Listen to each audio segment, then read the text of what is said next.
మహాగణాధిపతయే నమః. ఓం గురుభ్యో నమః. ఓం శ్రీమాత్రే నమః. పరమేశ్వర స్వరూపమైనటువంటి జ్యోతిష, వాస్తు మరియు ఇతర అనేకమైనటువంటి శాస్త్రములను మనకు అందించినటువంటి మహర్షులకి నమస్కారం. హయగ్రీవ హయగ్రీవ హయగ్రీవేతి యో వదేత్ తస్య నిస్సరతే వాణి జహ్నుకన్యా ప్రవాహవత్. అరుణాం కరుణాతరంగితాక్షీం ధృతపాశాంకుశపుష్పబాణచాపాం అనిమాదిభిరావృతాం మయూకైః అహమిత్యేవ విభావయే భవానీం. శ్రీమాత్రే నమః.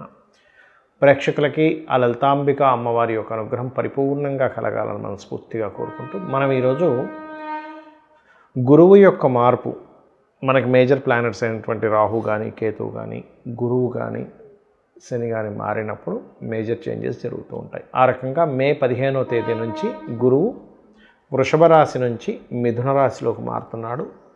అక్టోబర్ 19వ తేదీ కల్లా మళ్ళీ మారిపోతాడు, కర్కాటకంలోకి మారిపోయి నవంబర్ 12వ తేదీ నుంచి మళ్ళీ వక్రించుకుంటూ కర్కాటకంలో వక్రగతి ప్రారంభమై మనకి మిథునంలోకి రావడం జరుగుతుంది. ఈ సంవత్సరం యొక్క గొప్పతనం ఏమిటంటే ఎప్పుడూ కూడా చాలా రేర్గా జరుగుతాయి ఇవి.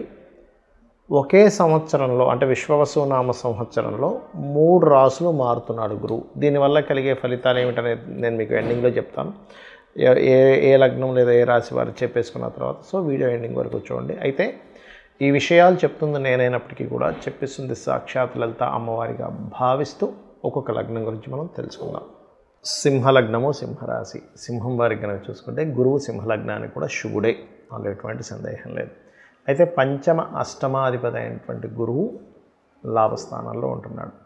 ఎప్పుడైతే లాభస్థానంలోకి వస్తున్నాడో ఇక్కడ కలిగేటువంటి ఫలితాలు ఏమిటి అని చెప్పి చూసుకున్నట్లయితే ఫైనాన్షియల్ గ్రోత్, అందులో ముఖ్యంగా వ్యాపార పరంగా, ఏదైనా రీసెర్చ్ పరంగా, అకల్ట్ రిలేటెడ్ పరంగా, సంతాన పరంగా అక్కడ లాభాన్ని ఇస్తాడు. కొంతవరకు చెప్పాలంటే మీకు గనక మీ జన్మజాతకంలో షేర్ మార్కెట్ ద్వారా ధనయోగం ఉంది అనుకోండి. అది ఎలా చూడాలి అంటే మీ యొక్క లగ్నం నుంచి ధనాధిపతి పంచమాధిపతి అంటే ధనాన్ని ఇచ్చే కారకుడు, ఆలోచన ఇచ్చే కారకుడు, అష్టమాధిపతి ఆకస్మికంగా ధనం వచ్చే కారకుడు, లాభాధిపతి 2, 5, 8, 11 కారకులు కనుక మంచి పొజిషన్స్లో ఉండి వాళ్ళ కాంబినేషన్స్ ఉండి కనీసం ఒక్కటైనా నీచభంగ రాజయోగం కానీ విపరీత రాజయోగం కానీ ఉన్నట్లయితే ఖచ్చితంగా 100% మీకు ఏదైతే అనుకుంటున్నారో సక్సెస్ అవుతుంది. రైట్. ఇక మరొక విషయం ఏంటంటే ఈ కాంబినేషన్స్ ఎప్పుడైతే మనకి ఈ రకంగా ఉన్నాయో ఇవి ఇచ్చేటువంటి రిజల్ట్స్ ఏమిటి అంటే ఈ సింహలగ్నం వారికి ఎటువంటి ఫలితాలు ఉంటాయని చెప్పి చూసుకున్నట్లయితే PhD చేసేటువంటి వారికి, సంతానం కోసం ప్రయత్నం చేసేటువంటి వారికి, ఉపాసనలు చేసేటువంటి వారికి చాలా చక్కటి ఫలితాలు ఇక్కడ రానున్నాయి. అదేవిధంగా మీకు సర్వసాధారణంగా సింహం వారికి 2వ స్థానంలో ఉండే కేతు కూడా మారుతున్నాడు. ఎప్పుడైతే లగ్నంలోకి మారుతున్నాడో ఇది ఇచ్చేటువంటి రిజల్ట్స్ ఏమిటి అని చెప్పి చూసుకున్నట్లయితే ప్రధానంగా ఇది చూసుకున్నట్లయితే ఈ ఫైనాన్షియల్ మ్యాటర్స్ ఏవైతే ఉంటాయో ధనపరమైనటువంటి విషయాల్లో మీకు ఖచ్చితంగా రిలీఫ్ అనేటువంటిది వస్తుంది. గతంలో ఏవైతే వేస్ట్ అయిపోతూ వచ్చిందో అది మీకు రిలీఫ్ అనేటువంటిది వస్తుంది. ఇక మీరు చేయవలసినటువంటి దేవతా ఆరాధన ఏమిటి? దక్షిణామూర్తి యొక్క ఆరాధన, దత్తాత్రేయుడిది దిగంబర శ్రీ పాదవల్లభ దిగంబర అనే నామస్మరణ, కాలభైరవుడికి సంబంధించినవి చేసుకుంటూ ఉండండి. చాలామంది అడుగుతున్నారు, ఏమండి ఈ సంవత్సరం గురువు అతిచారంలో ఉన్నాడు కదా, అంటే సంవత్సరం పాటు ఒక రాశిలో ఉండవలసినటువంటి గురువు ఒకే సంవత్సరంలో 3 రాశులు మారుతున్నాడు. గురువుని మనకి ఆస్ట్రాలజీలో జీవుడుగా చెప్తారంటే ప్రజలు, జీవులు, జీవంలో ఉన్నటువంటి ప్రతిదీ కూడా గురువే, జీవకారకుడు. అందుకే మనకు చూడండి కరోనా వచ్చినప్పుడు కూడా మీరు అప్పుడున్న ప్లానటరీ పొజిషన్స్ని కనుక గమనించినట్లయితే శని గురువులు కలిసి మకరంలో ఉన్నారు. జీవకారకుడైన గురువు నీచబడి శనితో కలిసి ఉండడం వల్ల దానికి ప్రామాణికమైన ఒక శ్లోకం కూడా మనం అప్పట్లో చెప్పుకున్నాము, ఎందుకు ఇటువంటి విపత్తులు వచ్చాయనేట్టు. అయితే మరి ఈసారి అలాంటి రోగాలు ఏమైనా వస్తాయా అంటే రోగం అనేటువంటిది రాదు అనేటువంటిది మనం ఆల్రెడీ 40 రోజుల క్రితమే చెప్పుకున్నాం.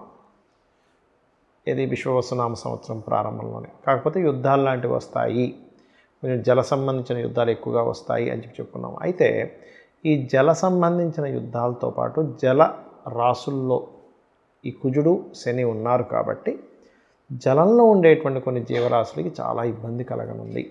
జల యుద్ధాల మూలంగా కావచ్చు, అణుబాంబు పేలడం వల్ల కావచ్చు, జలంలో ఉండేటువంటివి చాలా మటుకు ఇబ్బంది అవుతుంది. అదేవిధంగా గురువు ఎప్పుడైతే 3 రాసులు మారుతున్నాడో, అంటే వృషభం నుంచి మళ్ళీ మిథునం నుంచి మళ్ళీ కర్కాటకం, మళ్ళీ వెనక్కి రావడం అంటే ఏమిటి, జీవుల యొక్క మార్పుల్ని చూపిస్తుంది. అంటే ఒక యుద్ధ సంబంధించినటువంటి ప్రభావం వల్ల ఉన్నటువంటి ప్రజలు ఇక్కడ కాదు, ఇక్కడ నుంచి ఇంకో దగ్గరికి వెళ్తే మనం సేఫ్గా ఉంటామేమో అనేటువంటి దాన్ని ఒక సేఫ్ జోన్లోకి వెళ్ళడం. అలా కాదని కొంత సముద్ర తీర ప్రాంతాల వైపు ఉండేటువంటి వారు, ముఖ్యంగా మనకి పాకిస్తాన్కి సరిహద్దుల్లో ఉండేటువంటి వారు, ఢిల్లీ లాంటి ప్రాంతాల్లో ఉండేటువంటి వారు, లేదా ఇటువైపు అంటే మన ఇండియాకి ఇరువైపులా ఉండేటువంటి తూర్పు పడమర వైపుల్లో ఉండేటువంటి సముద్ర తీర ప్రాంతం అంటే వైజాగ్, లేనట్లయితే వెస్ట్ బెంగాల్ కావచ్చు, అదేవిధంగా మనకి ఒరిస్సా కావచ్చు, ఇటువైపు రాజస్థాన్, ఇటువైపు ఉండేటువంటి వారు కాస్త పరుగులు తీయాల్సిన పరిస్థితి వస్తుంది అనేటువంటి చూపిస్తుంది. అంటే వాళ్ళు సేఫ్ కోసం, ఇదేదో ఎవరినో భయపెట్టడానికి కాదు, గుర్తుపెట్టుకోండి. ఇదంతా ఎందుకు చెప్తున్నానంటే జూపిటర్ ఇలా 3 రాసులు మారినప్పుడు అయితే మన దేశం కంటే కూడా ఇతర దేశాల వాళ్ళకి చాలా ఎక్కువగా ఉంటుంది ఇబ్బంది. అంటే పాకిస్తాన్ మన శత్రు దేశానికి చాలా ప్రమాదం కానివ్వండి, చాలా ఇబ్బందికరమైన వాతావరణం అనేటువంటిది వాళ్ళు చూస్తారు. ఆ దేశం వాళ్ళు ఎక్కువగా పరుగులు తీయాల్సి వస్తుంది మన దేశంలో ఉండే వాళ్ళకంటే. మన వాళ్ళు ఏంటంటే కొంచెం సేఫ్ దీనికోసం వెళ్ళవలసి వస్తుంది. అటువంటి పరిస్థితి నెలకొననుంది అనేటువంటిది మనం ఒక 45 రోజుల క్రితమే పాత వీడియోలో కనుక చూసుకుంటే ఈ జల సంబంధించిన యుద్ధాలు వస్తాయి, జలరాశిలో కూర్చున్నాడు అనేది చెప్పుకున్నాం. అప్పటికి ఇంకా అసలు విశ్వవసునామ సంవత్సరం కూడా ప్రారంభం కాలేదు. అయితే ఈ షష్టగ్రహ కూటమి, గ్రహణం ఇవన్నీ కూడా దానికి యాడ్ ఆన్ అవుతున్నాయి, కాదని కాదు. అయితే మరి అందరూ సరే నాకు డేట్ ఆఫ్ బర్త్ ఉంది కాబట్టి నేను పలానా రెమెడీ చేసుకుంటాను, మరి లేని వాళ్ళ పరిస్థితి ఏమిటి, ఈ యుద్ధ సంబంధించిన వాటి నుంచి కాపాడుకోవడానికి ఏమిటి, ఈ గురువు మారుతున్నందుకు మీకు మంచి ఫలితాలు రావడానికి ఏమిటి అని చూసుకున్నట్లయితే, ఎప్పుడైనా శని గనక మీనరాశుల్లో సంచరించేటప్పుడు ప్రధానంగా జరిగేవి ఏమిటి అంటే, కొంతమంది పీఠాధిపతులు వాళ్ళలో మార్పులు కానివ్వండి, లేనట్లయితే వాళ్ళకు కొంత హెల్త్ రిలేటెడ్, లేకపోతే వాళ్ళలో కొంత ఇబ్బంది కావడం, కొంచెం ధర్మానికి ఇబ్బంది రావడం, ఇట్లాంటివన్నీ కూడా శని గురురాశిలో ఉన్నప్పుడు ఇస్తూ ఉంటాడు. అయితే ఇక్కడ ప్రతి ఒక్కరు కూడా చేసుకోవాల్సిన రెమెడీ ఏమిటి శని మీన రాశిలో ఉన్నందుకంటే, దక్షిణామూర్తి యొక్క స్తోత్రము, కాలభైరవుడి యొక్క అష్టోత్తరము ఎక్కువగా చేసుకుంటూ ఉండాలి. కాలభైరవ స్తోత్రం మనందరం వినే ఉంటాం, దాన్ని విన్నా సరిపోతుంది. ఏమంటే నాకు నోటికి రాదండి అని బాధపడుతూ ఉంటారు చాలామంది. చక్కగా మీరు ప్రశాంతంగా మీరు విన్నారంటే కాలభైరవ అష్టకము, కాలభైరవుడు ఈ కాలంలో జరిగేటువంటి ఏవైతే విపత్తులు ఉంటాయో ఆ విపత్తుల నుంచి మిమ్మల్ని కాపాడడం జరుగుతుంది, గుర్తుపెట్టుకోండి. అలాగే హైదరాబాద్ నగరంలో ఉండేటువంటి వారు కూడా కాస్త ఈ ప్రాంతాల్లో ఎక్కడైతే మనకి జనసంచారం ఎక్కువ జరుగుతుందో అక్కడ కూడా కొంత జాగ్రత్తగా ఉండాలి. పుణ్యక్షేత్రాలు, అదేవిధంగా ఈ ప్రార్థనా స్థలాల మీద కూడా ఎఫెక్ట్ అనేటువంటిది ఉంది కాబట్టి ప్రార్థనా స్థలానికి వెళ్ళేటువంటి వారు ముఖ్యంగా మంగళవారాలు, గురువారాలు మరింత జాగ్రత్తగా ఉండాలి, గుర్తుపెట్టుకోండి.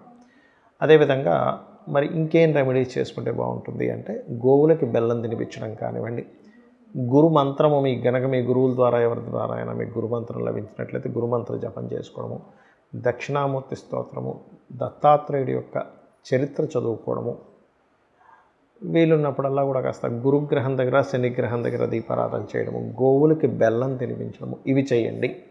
ఖచ్చితంగా మీరు మీ యొక్క కుటుంబము సేఫ్గా ఉంటుంది. మనందరము కూడా ఆ యొక్క అమ్మవారి అనుగ్రహంతో సురక్షితంగా ఉండాలని మనస్ఫూర్తిగా కోరుకుంటూ శ్రీమాత్రే నమః.